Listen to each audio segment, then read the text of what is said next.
أشهد أن لا إله إلا الله وحده لا شريك له وأشهد أن محمدا عبده ورسوله أما بعد فأعوذ بالله من الشيطان الرجيم بسم الله الرحمن الرحيم الحمد لله رب العالمين الرحمن الرحيم مالك يوم الدين إياك نعبد وإياك نستعين اهدنا الصراط المستقيم صراط الذين أنعمت عليهم غير المغضوب عليهم ولا الضالين.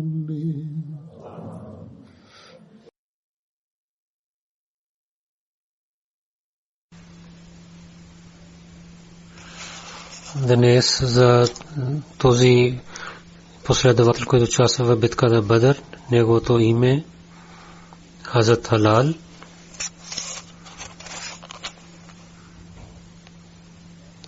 Хазрат Хилал бин Муайя. Вакфи е пълното име. Той е от Ансар племе. Ос семейство Бану Оков беше.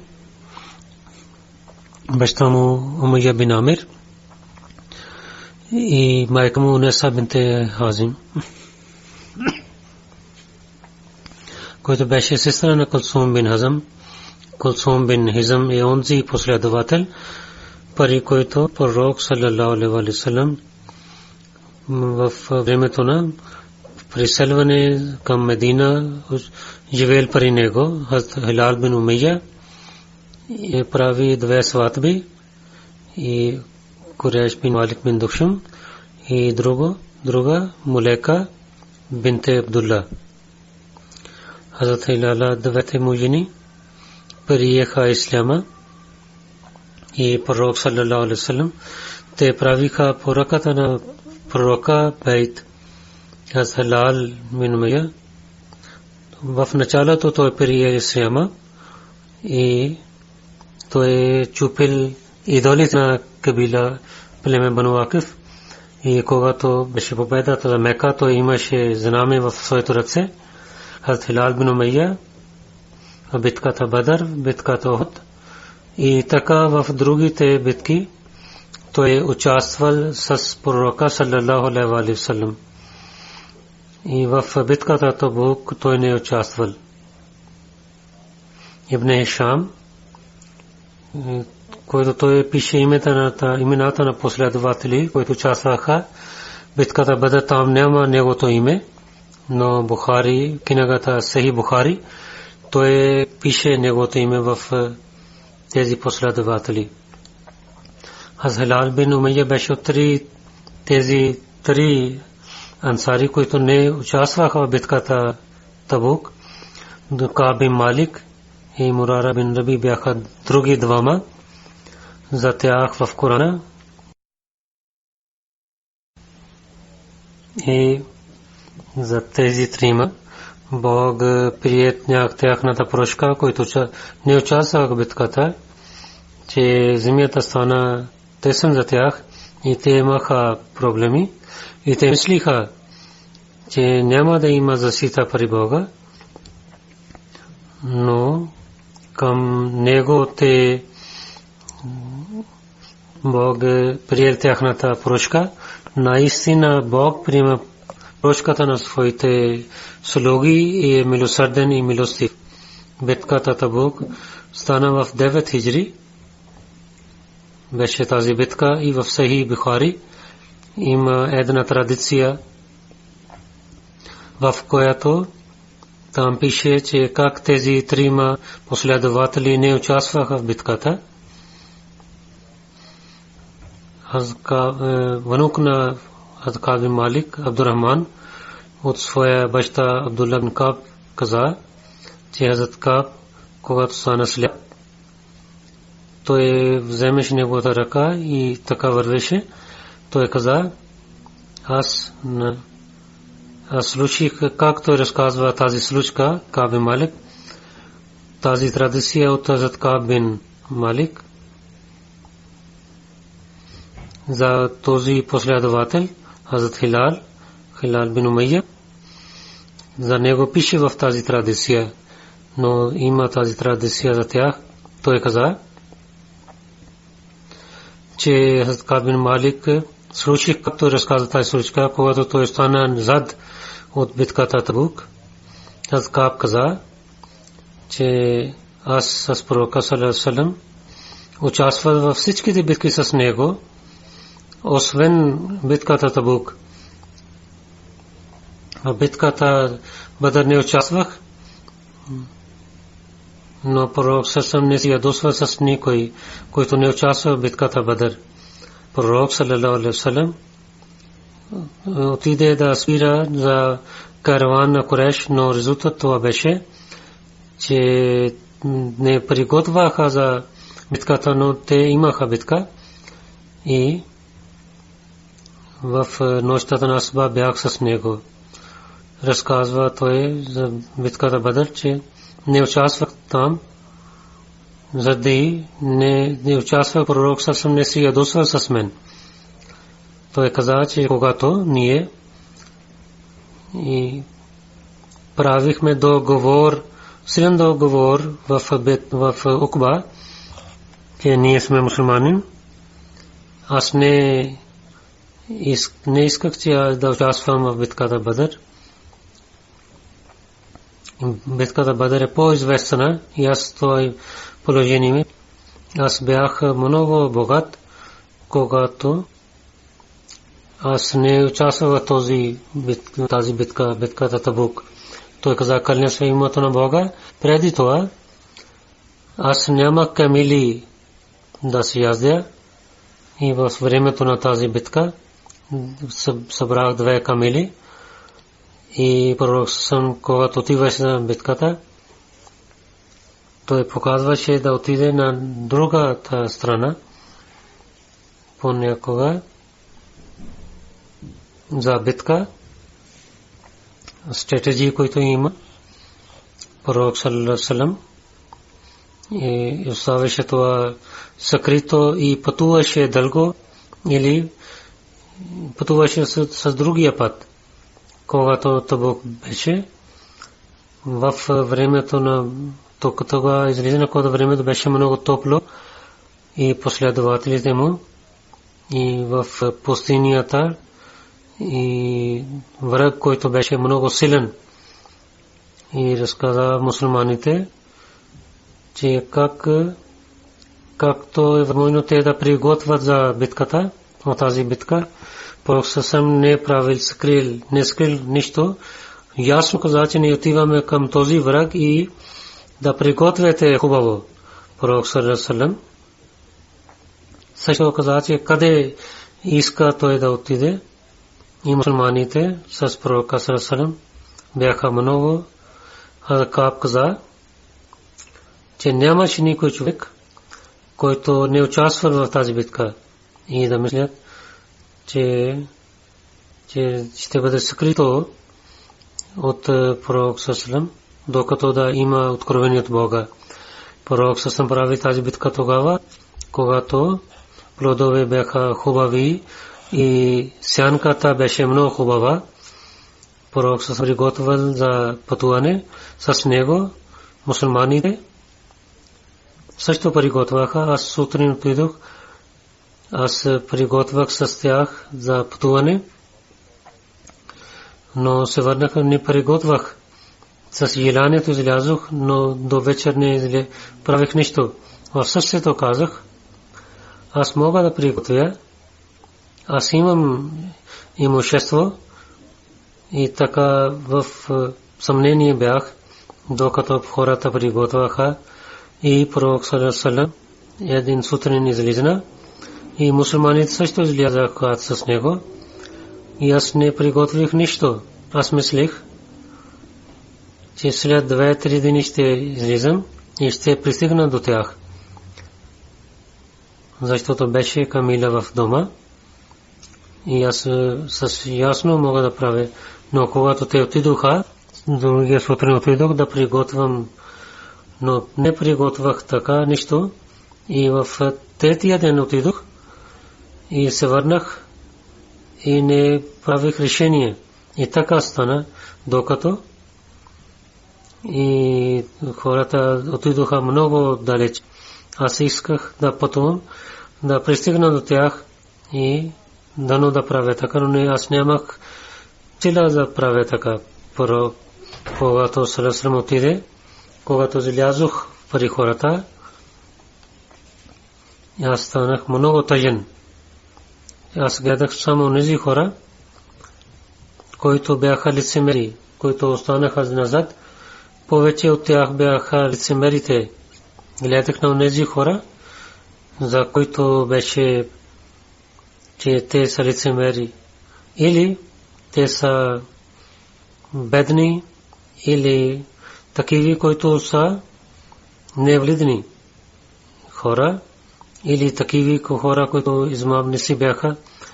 Той каза, че пророк саллаллаху алейхи ва саллям преди да пристигне в Табук, той не питал за мен. И пророк саллаллаху алейхи ва саллям той седна с хората. Когато той питал, къде е Кааб бин Салама, един човек каза, о нашия пророк, за неговото две чаши. И той да гледа на дясно ляво, той спира за това. Може би той стана богат или е горделив, за това той не е дошъл. А Муаз бин Джабал, слушайки това, каза, ти каза лоши думи. Каза, че пророка саллаллаху, аз имам хубави опит за него, Кааб е добър човек. Той не е горделив, не е лицемер. Тогава пророк саллаллаху мълчи, слушайки това. А Кааб бин Малик каза, когато пристигна тази новина до мен, че той се връща, че от пътуването аз притесних и мислих лъжливи неща, че как да пазя себе си от неговото ядосване. И взех съвет от своето семейство, че как да говоря с пророка, когато пророк саллаллаху пристигна. И всичките лъжливи неща излязоха от моето сърце. И аз мислих, аз няма да пазя себе си от неговото ядосване, където има лъжа. Затова аз казах, мислих, че ще говоря истината. И пророк саллаллаху се върна. Когато пророк саллаллаху идваше пътуване, първо той отиваше в джамията, там се молеше 2 ракат нафил и след това да пристигне, той седеше да срещне с хора. И онези хора, които не участваха в битката, те дойдоха при него и те помолиха, всеки говореше защо не той участвал. И се кълнеха в името на Бога. И повече от 80 хора бяха такива, които лъжиха на пророка саллаллаху алейхи ва саллям. Пророк саллаллаху алейхи ва саллям и приел тяхната прошка и взе бейт и се моли истигфар за тях. И каза, че какво вие казвате, то е пари Аллах. Приемам каквото вие казвате, нека Бог да ви прощава и друго давам по ръката на Аллах. Ръцете на Аллах. След това аз отидох при пророка саллаллаху алейхи ва саллям, когато казах асалам, пророк саллаллаху алейхи ва саллям то се усмихна, но беше ядосен от мен. Така той усмихна, както той не е доволен от мен. След това пророк саллаллаху алейхи ва саллям каза, ела при мен. Аз дойдох И седнах при него. Пророк Сърсърм питал: защо не си участвал? Защо не си пътувал с нас? Ти нямаш камила? Аз казах: кълня се името на Бога, аз съм такъв, че ако седнах при някой друг човек, аз мисля, че да лъжа и да имам прошка, защото аз говоря с много добър начин. Аз мога да защитавам себе, но им кълня се името на Бога, знаех, че днес така ще лъжа с вас, с който вие сте радвате, тогава Бог така ще прави, вие ще ядосвате от мен. Но Бог ще ядосва от мен понякога, той ще покаже и вие ще знаете. След това той каза: аз ще ви казвам истината, за който вие се ядосвате от мен, и се надявам, че Бог ще прощава на мен. Вие ще ядосвате за истината, но Бог ще прощава на мен. И след това Аскаб каза, че не им кълня се името на Бога, имах желание и пари, нямам думи. И аз преди не бях толкова богат, колкото сега съм, когато не участвах с вас. Пророк Салам слушайки каза, той истина каза. След това той каза, че ставай, че Бог да решава нещо за теб. Отивай. Аз отидох.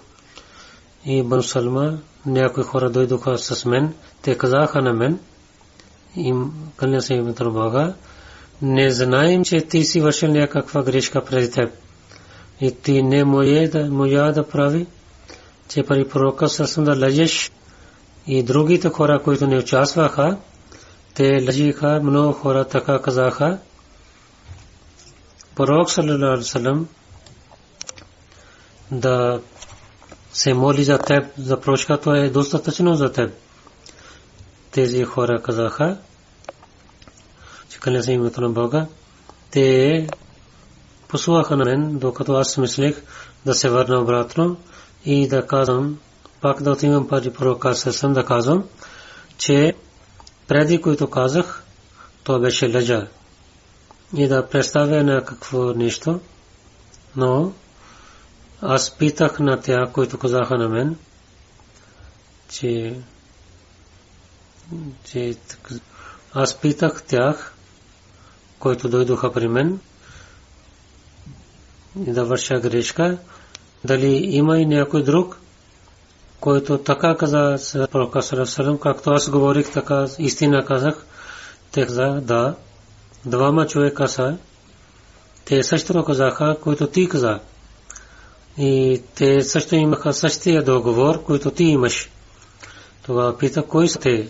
Те казаха, че Мурала бин Раби Амри и другия Хилал бин Умайя Вакфи. Те Акаб каза, те казаха, те такива тези добри хора, които участваха в битката Бадър.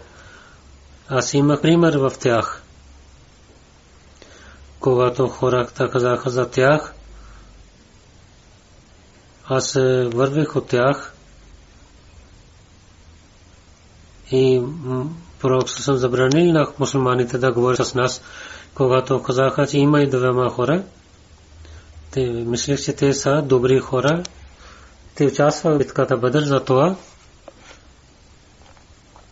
аз съм с тях, няма да лъжа. Тогава отидох оттам и преди това време пророк саллаллаху алейхи ва саллям забранява на мусулманите да говорят с нас. Това беше отказ. И кои са хора, които не участваха с пророка, те не дойдоха при нас. Те са непознати, когато забраниха, те не дойдоха при нас. Както не познават на нас, докато че гледах, че тази земя е чужда земя. Това не беше тази земя, на която аз познах. И улиците на Медина и този град, стана чуждия град, който преди знаех. И мислех, че това е ново нещо за мен, защото хора не говориха с мен в такава положение. 50 нощи бяха и моите приятели, които бяха двама, Хазрат Хилал бин Умайя и Мурала бин Раби, те много се срамуваха, че те плачеха в своите къщи, не излязоха от своите къщи. Хазрат Хилал стана постоянно в своята къща и плачеше. Казаха се Аскаб, аз бях млад от тях и имах повече сила за това изпитание. Не излязох пари мусулманите и не плачех в своя дом, сан стагфар правих, но пак излязох извън къщата и участвах в молитвите с мусулманите. Отидох в джамията, в пазара, но никой не говореше с мен. И пророк саллаллаху алейхи ва саллям, при него отидох. Там беше събрание, там отидох. Ислам казах на пророка саллаллаху алейхи ва саллям след молитвата и мислих в своето сърце дали пророк саллаллаху алейхи ва саллям дали е дал отговор на мен. И доблизо него се молих и гледах на него. Когато започнах молитвата, той гледаше на мен. Когато аз се обърнах към него, той гледаше на другата страна. И когато хората така правих с мен, аз вървих и аз Абу Катада разияллаху и отидох в неговата градина. Той беше любим на мен от всичките хора. Той беше синът на моя чичо. Той каза, келне се името на Бога. Той не даде отговор на моя поздрав. Аз казах Абу Катада, питам те по името на Бога, дали те знаеш, че аз обичам на Бога и на неговия пророк. Той мълчал. Пак питал. Той пак мълчал. Когато третия път питал, той каза, че Бог и неговия пророк знаят. Тогава аз започнах да плача и пак се върнах от градината. Акаб каза, по това време отидох в пазара в Медина. Какво гледам? Че от Шам един непти, който дойде там да пазарува, той каза, че кой ще каже за мен за Кааб бин Малик? Хората с показаха за мен, те когато пристигна при мен, от Саре на Гасан той даде едно писмо за мен. Темата беше, аз имам новина, че твоя приятел се ядосва от теб. Ти си останал сам, но ти не си роден в такава къща, където има сражение и унижение. Ела пари нас, ние ще вояваме на теб. Когато взех то, четох този писмо, мислех, че това е изпитание. Отидох при огъня и сложих това писмо в огън. Когато 40 нощи преминаха от 50 нощи, че този един човек идва при мен, той каза, че пророк саллаллаху алейхи ва саллям каза на теб, че изоставяй своята жена. Аз казах, дали развод да давам? Той каза, че да живееш далеч, а не отивай при нея. Пророк саллаллаху други двама приятели, Хилал, така каза на него. Каза, аз казах на моята жена, отивай при семейството си, остани там докато, че Бог да решава нещо. Акаб каза, че Хилал бин Умайя жена отиде при пророка саллаллаху алейхи ва саллям и каза, че моя пророк Хилал бин Умайя много стар, той няма слуга, аз да служа на него. Вие няма да се ядосвате. Пророк саллаллаху алейхи ва саллям не, ти служи на него, приготвяй храна и другата работи, но да не приближава до теб. Тя каза,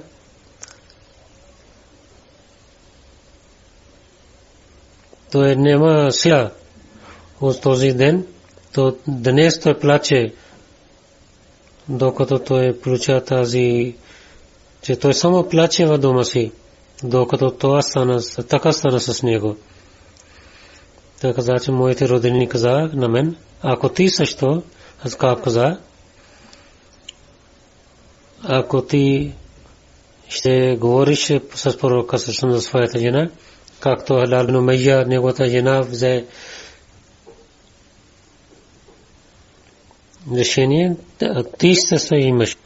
Аз каза, че аз няма да искам това позволение от пророка саллаллаху. Не зная, че пророк саллаллаху какъв отговор ще даде на мен. Аз съм млад, т.е. Билал е сатар, аз съм млад човек. И след това каза, 10 нощи преминаха, докато 50 нощи станаха от този ден, когато пророк саллаллаху забранил да хора да говорят с нас. И когато сутрин се молих сутрин на молитва и бях на покрива на своя къща, седнах там, за който Бог каза, че моята душа беше и земята беше чужда за мен. Такава време слушах някой човек вика, който на планина Сала се качи там, се качвайки там с висок глас каза, о Каб бин Малик, имаш блага новина. Аз отидох в седе и си мислих, че изпитанието свърши. Това е изпитанието свърши. И пророк саллаллаху алейхи ва саллям, когато се моли сутрин на молитва, зови, че Бог е милостив и каза, че Бог е милостив с теб. И хората дадоха блага вест и те отидоха при други двама хора, Хазрат Хилал и други. Човек дойде с коне при мен. Един човек от Аслам племе, той се качи на планина, негови глас. Той беше по-бърз до мен и когато човек дойде при мен, на когото слушах, аз взех моята риза и дадох на него, защото той дал на мен блага вест и кълня се името на Бога. Аз нямах друга риза, само тези две дрехи бяха и две дрехи взех от някой друг човек и сложих и отидох при пророка саллаллаху алейхи ва саллям и хората заради приемане на пророчката, те казаха мубарак на мен, че Бог е приел вашата пророчка. Каза, отидох в земята, какво гледам, че пророк саллаллаху алейхи ва саллям седи, при него има хора. Талха бин Убайда дойде при мен и той прави мусафа, поздрави на мен и от мухаджирин. Няма друг човек, който дойде при мен. Аз няма да забравя за Талха за това нещо. Каза, когато каза асаламу алейкум на пророка саллаллаху алейхи ва саллям и неговото лице имаше светлина. Той каза, че имаш блага вест за най-добрия ден от този ден, когато майката ти е родила. От тези ден, че аз питах, я Расулаллах, дали тази блага вест е от теб или от Аллах? Пророк саллаллаху алейхи ва саллям, не, тази новина от Бога. Пророк саллаллаху алейхи ва саллям, когато се радваше, неговото лице така светваше, както е луна. И ние знаехме, че той е много радостен. Когато седнах при пророка саллаллаху алейхи ва саллям, казах, че моят пророк, заради тази и пророчка, която Бог приел, аз дам моето цялото имущество в пътя на Бога. Пророк саллаллаху алейхи ва саллям каза, от имущество да останеш малко за теб, това е добре за теб. Че тази част ще приеме, който е в Хайбер. Казах моят пророк, Бог е дал приел моята пророчка за истината. Аз ще говоря винаги истината, докато съм жив. Кълня се името на Бога. Не знаят от мусулманите, че Бог е изпитвал така за истината, така както изпитвал на мен днес. Той каза, не говорих лъжа. До смъртта си Бог ще даде сила на мен, че няма да говоря лъжа никога. Че Бог дал това откровение на пророк Салам, че Бог е приел молитвата на прошката на последовател на пророка Салам. И едната група беше такава, Бог приел тяхната молитва. Бог е много милостив и милосърден. Той каза, че кланя се името на Бога след това, че Бог е дал напъставил на мен към исляма, че аз истина казах на пророка саллаллаху. Той каза, че благодарен съм, че не говорих лъжа с пророка, и онези хора, които лъжиха, те имаха наказание. Той след това каза, Бог е каза за онези хора, които лъжат тях, Бог каза, когато вие ще върнете към тях, те се кълнат в името на Бога, че Бог няма да се радва от такива хора. Акаб каза, че ние трима, че беше остана, на който пророк съм взел, каза, когато се кълниха пред него, и пророк съм взел бет от тях и каза, че нека Бог да им прощава. И пророк съм остана решение за нас, докато Бог реши за нас. Това е истина. Те Бог каза,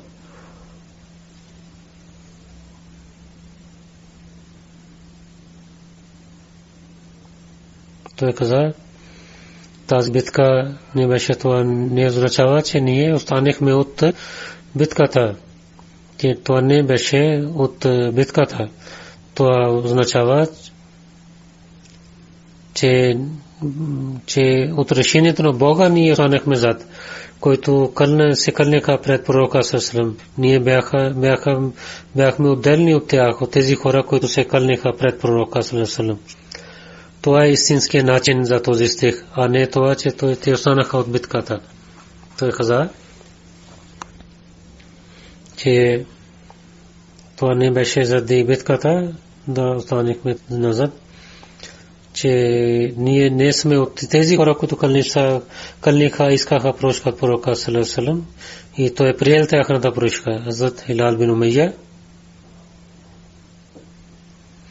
в времето на емир Муавия той почина в битката Табук. За има един друг нот, искам да чета това, че преди казах за битката Табук. Накратко ще ви разказвам. Табук към Медина е на този път, за който караваните отидоха, пътуваха, и Вади Кара и Шам, там има един град Сабулака, пари който Шуайб алейхиссалату вассалам отиде. Аз Шуайб алейхиссалату вассалам живееше в Мадиян, и от Мадиян и Сабулака той беше пророк за тях. Медина беше 375 мили около. Има другите имена за битката Табук. Газватул Усра, Неджашил Усра, че битката за проблемите. Газватул Фазия също казват тази битка, пари които лицемерите имаха унижение. След Сулх Худайбия най-първия писмо, пророк саллаллаху писал писмо на Кайсар Рума и Бусра, Исаи гувернер, християн гувернер за Бусра град. Харис бин Абу Шимар Усани изпрати това писмо на него.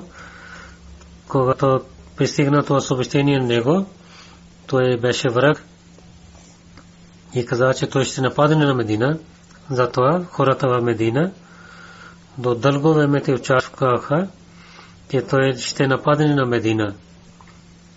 И затова те приготвяха тази битка, че нети племе от Шам, които дойдоха в Медина, за тях Пророк съм получил новина, че една войска на Кайсер Рум, че те се събираха в Сирия и в друга традиция, че християните на Араб писаха на Кайсер. Този човек, който казва, че е пророк, той е починал и мусулманите са много слаби и животните им починаха. Тогава Кайсер с един много голяма войска с 40 000 хора, които участваха, като Балха, който е един град в Сирия, те се събраха там.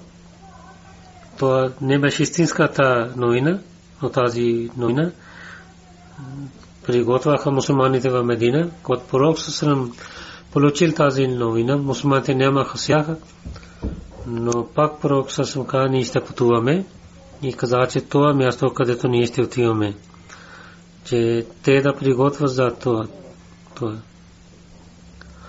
Шараул Лама Заркани пише това. Ятва за последователите стана ясно и лицемерите също станаха ясни. Пророк Сасалам каза, че пригответе, и в Медина хората приготвяха, които последователи имаха сила. До крайна сила те приготвяха, които бяха бедни, че те вървиха с краката, с много дълго време бяха приготви. И някой отиде към семейството си, някой събира се нещата, че даваше на своя пророк саллаллаху, който гледаше какво има той в къщата, че той да участва в тази битка. И хората вървиха също. Някои хора нямаха обувки. Някои хора дойдоха пророка саллаллаху, че дайте някаква обувка, че иначе ние ще станем нашите крака рани. И така положение беше, че нямаха такива неща за тях. И всеки беше готов да даде живота си по пътя на Бога. Умар каза, че той има много имущество в своята къща, затова той е мислил, че сега е време да напредвам от Абу Бакър. Той е половин имущество вземайки и дойде при пророка саллаллаху. Пророк саллаллаху питал, че какво си останал в къщата си. Умар каза, че половин останах в къща, половин докарах. Аз Абу Бакър докарал цялото имущество представи при пророка саллаллаху. Когато пророк саллаллаху питал, че в къщата какво си оставил, той каза, за къщата, в къщата останах само името на Бога и неговия пророк. Умар, че каза, че кълня се името на Бога, че от Абу Бакър никога не можах да напредвам. Сима алейхиссалату вассалам също разказва тази случка. Той каза, че един път нашия пророк саллаллаху алейхи ва саллям каза, че има нужда за пари, а Абу Бакър разияллаху анху докарал цялото имущество на къщата, вземайки дойде пари пророка саллаллаху алейхи ва саллям, питали, че какво си останал в къщата. Той отговорил, че името на Бога и неговия пророк. Хазрат Умар разияллаху анху също докарал половин имущество. Пророк саллаллаху алейхи ва саллям питал, какво си останал в къщата. Той каза половин. Пророк саллаллаху алейхи ва саллям каза, обещания Месия каза.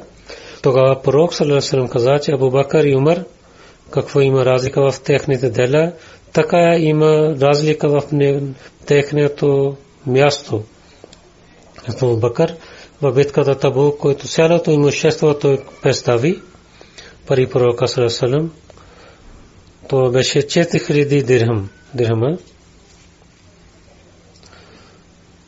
Хазрат Усман също с камели и коне и пари той представи за тази ятва. Пророк саллаллаху алейхи ва саллям ставайки на мимбър каза след тази работа, че няма да има наказание за Усман.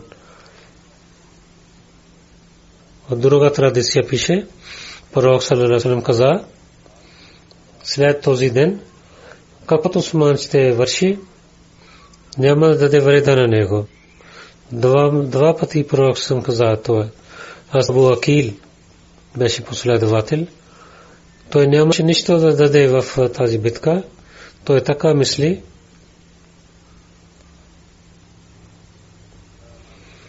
През нощта, работейки през нощта, да налива вода на полето и целия нощ той докарал вода от кладенец и така налива на полето. 4-5 килограм фурми той взел. Половин той дал на своето семейство и половин вземайки той дал тези неща по пътя на Бога и представи това пред пророка саллаллаху алейхи ва саллям. Абдурахман бин Ауф в такава време половин имущество той представи пророка саллаллаху алейхи ва саллям, който беше 4400 дирхама. Когато Асам бин Нади Надин 100 воск, един воск има 60 са и един са е 2,5 килограм. Толкова фурми той дал. Да каза, че той само показва пред хората. В този стих Бог е откровил този стих. Това беше 400,000 килограм. Той каза, измамници казаха в един проповед 600 килограм. 600 казах, това не 600 хиляди килограм бяха. Когато мунафикин каза, че това показва пред хората, това в главата това Бог каза.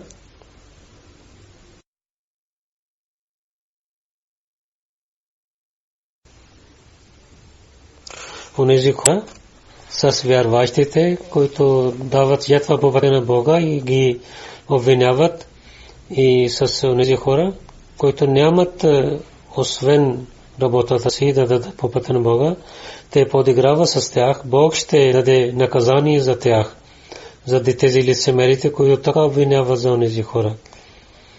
За Хазрат Лал бин Умайя, за него дойде тези неща. Хазрат Лал бин Умайя има една част да разказвам за него, който иншаллах таала в следващото проповед ще разказвам. Сега днес една илан има от ВФНО отдел. Те правиха за един вебсайт за ВФНО, vfnointernational.org, който ще започва днес, отлъчва днес този вебсайт. Бащите ще пишат писмата и отговори за своите деца ще получават. Направо те ще имат отношение с контакт с отдел и за възпитанието на бащите и майките, за моите, които има съвет, там могат да четат и проповеди от халифите и нисаб, книги за вакфинено и магазин за Исмаил, за момчета и за момичета Мариям, и могат да гледат там. И след това вакфинено за career planning също ще имат съвет и вебсайт за таjdid вакф и вакфено отдел да имат отношение. Те могат да правят, те могат да имат това и вакфинено да знаят, че какви нужди има в джамата и как те да имат учение да служат в джамата и секретаря на ВФНО и за системата има информация и репорт форми има и ВФНО, които имат въпроси в моите класи, там видеоклипс има и в Тарик ВФНО и да има постоянна връзка, има с този отдел има информация и програми има в галерията, има снимка. Този вебсайт ще започва от днес. Тези, които са вакфино и техните родители, те трябва да използват този вебсайт.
الحمد لله نحمده ونستعينه ونستغفره ونؤمن به ونتوكل عليه ونعوذ بالله من شرور أنفسنا ومن سيئات أعمالنا من يهده الله فلا مضل له ومن يضلل فلا هادي له ونشهد أن لا إله إلا الله ونشهد أن محمدا عبده ورسوله عباد الله رحمكم الله إن الله يأمر بالعدل والإحسان